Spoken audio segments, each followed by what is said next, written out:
This is TED Health. I'm Dr. Shoshana Ungerleider.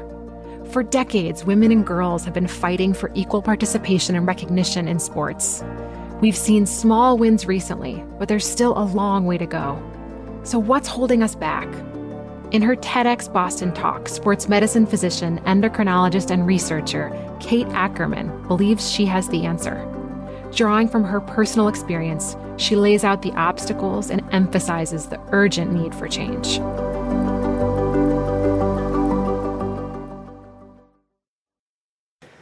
I want you all to imagine a place where female athletes could come and they could get interdisciplinary medical care and they could get the answers to their questions so that they could achieve peak performance throughout their lifespan, where they could get educated about the physical changes that happen during puberty, where they could learn how to use their menstrual cycle to their performance advantage, where they could get sex-specific injury prevention advice, where they could get nutritional advice, mental health support, where they could learn how to train through pregnancy and postpartum, where they could learn how to train through the menopausal transition and beyond. We know that female sports involvement correlates with female success. So isn't it time that we started investing in our female athletes and giving what they need so that they could actually get to their full potential? So I was born in 1972. Yes.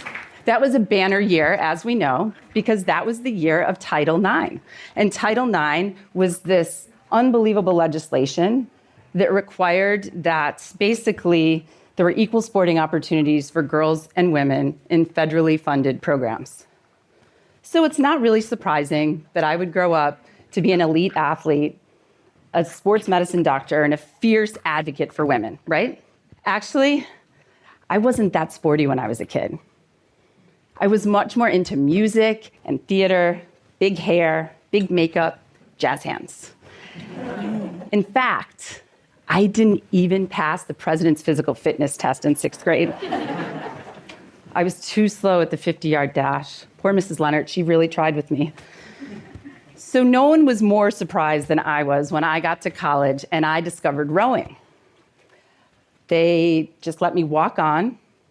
There were no cuts, and I was not good. But I loved it, and I was determined to figure it out. And that's where my journey began as a female athlete, where I learned so many of those lessons that we all learn from sport: teamwork, perseverance, grit. I admit I was a late bloomer, but I still reaped so many of those benefits that girls get from athletic involvement. I had improved fitness, overall better health, more confidence.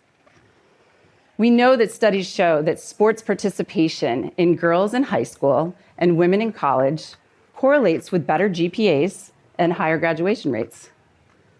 I lived that statistic. I got good grades and I found my people. And eventually, I even made the varsity. And so, by the time I graduated, I was hungry for more. I wanted to see what my potential was.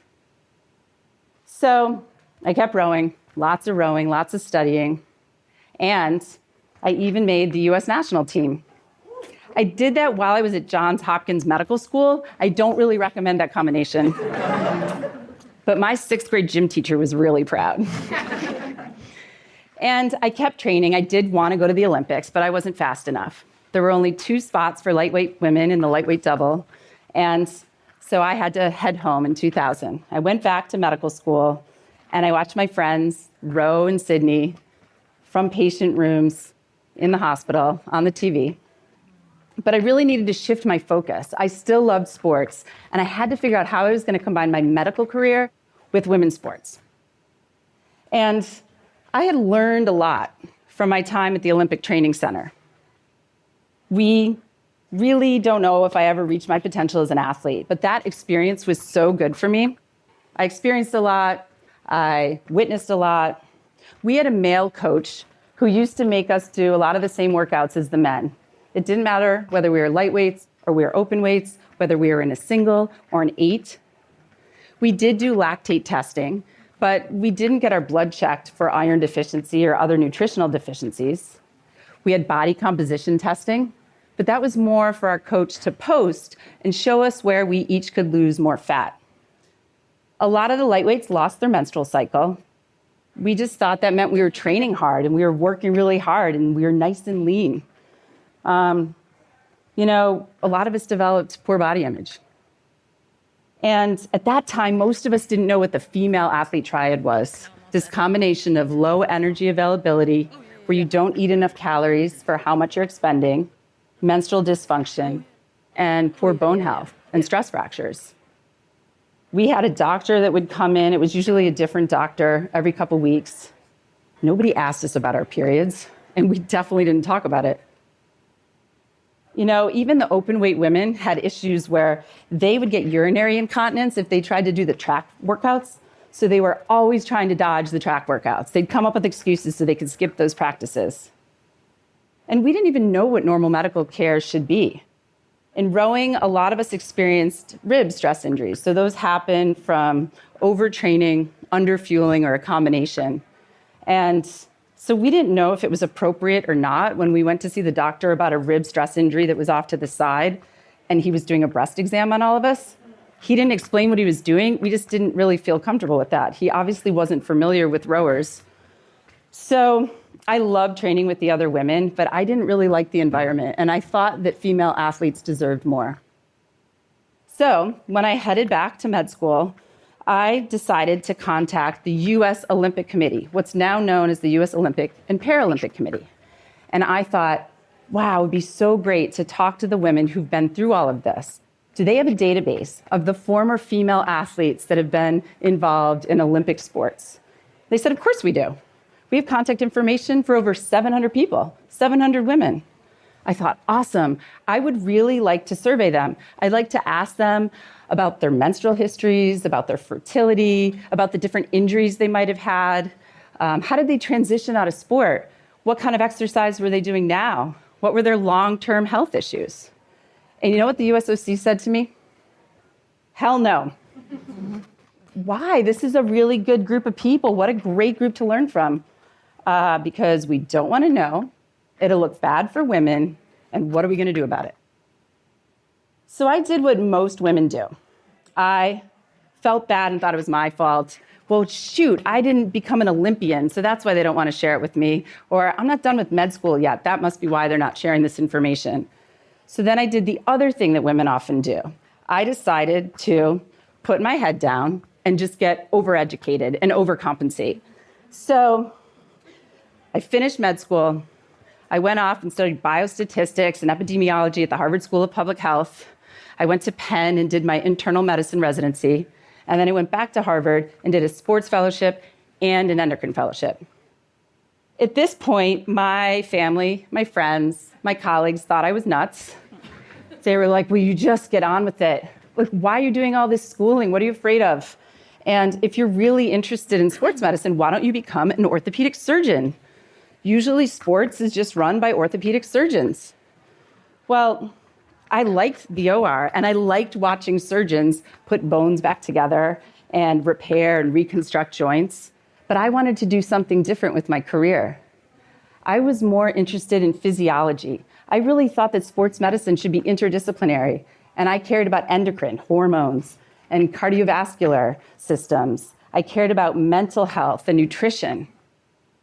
So then I was lucky to have a male boss who actually believed in me. He was a he for she, an orthopedic surgeon who understood what I was saying. And in 2013, he gave me the opportunity to launch a female athlete program. That same year, my friends and I thought it would be really cool to throw a female athlete conference. Now, we were scrappy, but we just wanted to get coaches, athletes, parents, other medical professionals all together so that we could talk about what we need to know about female athletes. If people knew better, they could do better. So we wanted to educate people. We wanted to get the network together. We wanted to collaborate. So there were international people coming together and we were combining resources. And we wanted to inspire other people to do this work. Our first conference was at a small school outside of Boston. They donated the space to us. Our out-of-town speakers stayed at my house.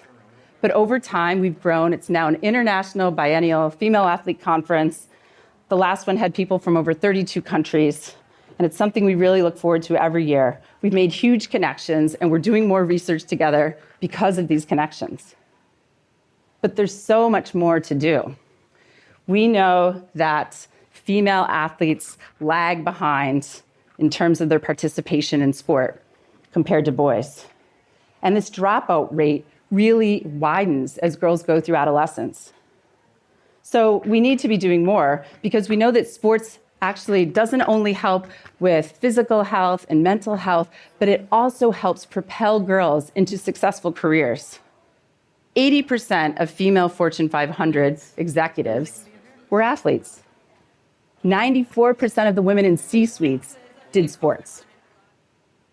But between 2014 and 2020, when you look at the top sports exercise science journals, only 6% of the publications, 6% of the articles focus solely on women.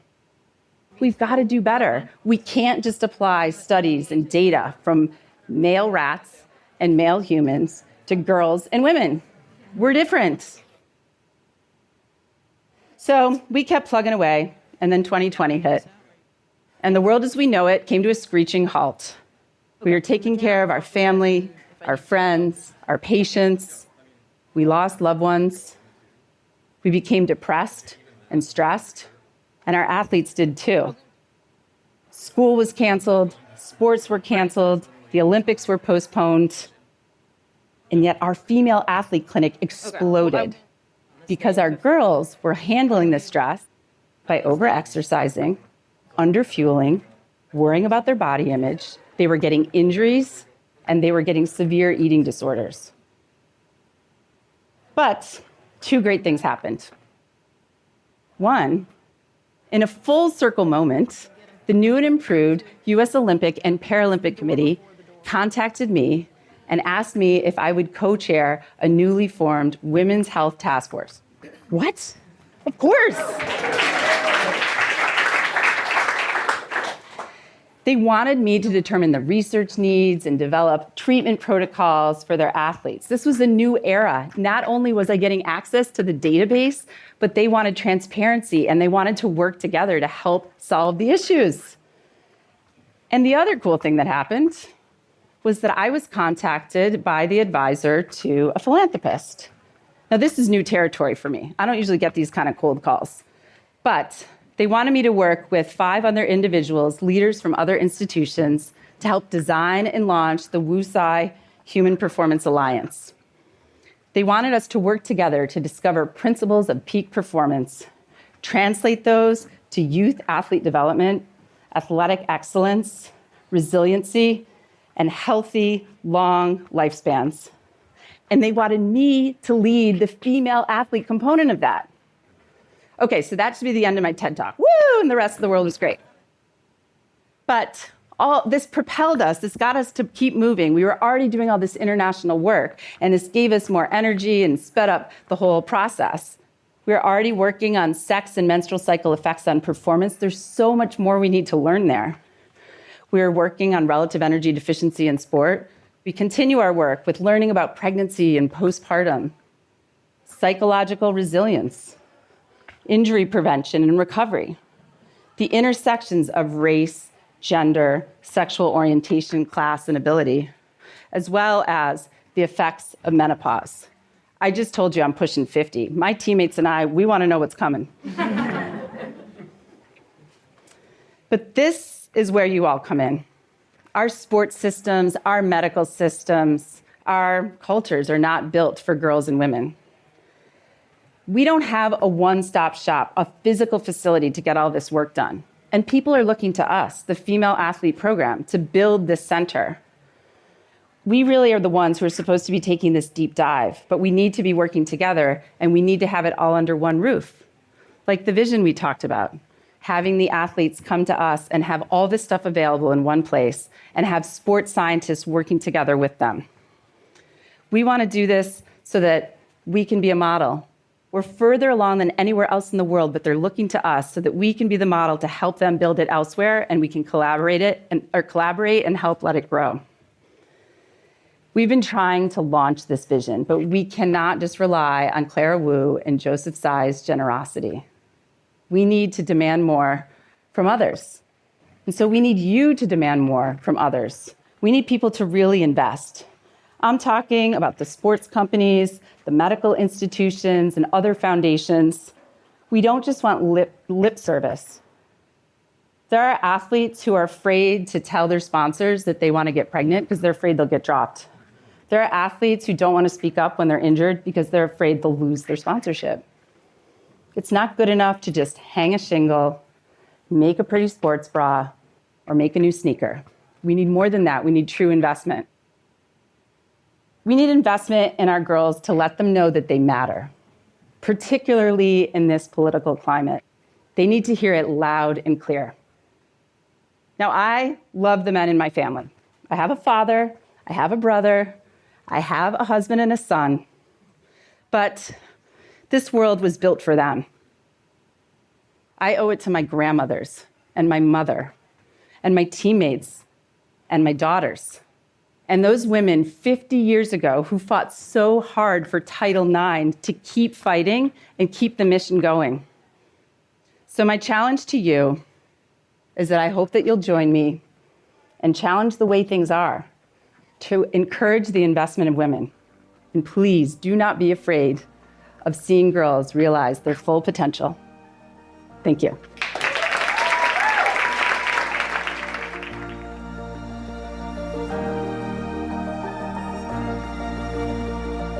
That's it for today's episode.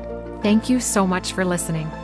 This episode was produced by Dan O'Donnell and fact-checked by Vanessa Garcia Woodworth. Special thanks to Maria Lagias, Grace Rubenstein, Farah Day Grunge, Jimmy Gutierrez, Anna Phelan, Michelle Quint, and Colin Helms. I'm Dr. Shoshana Ungerleider. I'll talk to you again next week.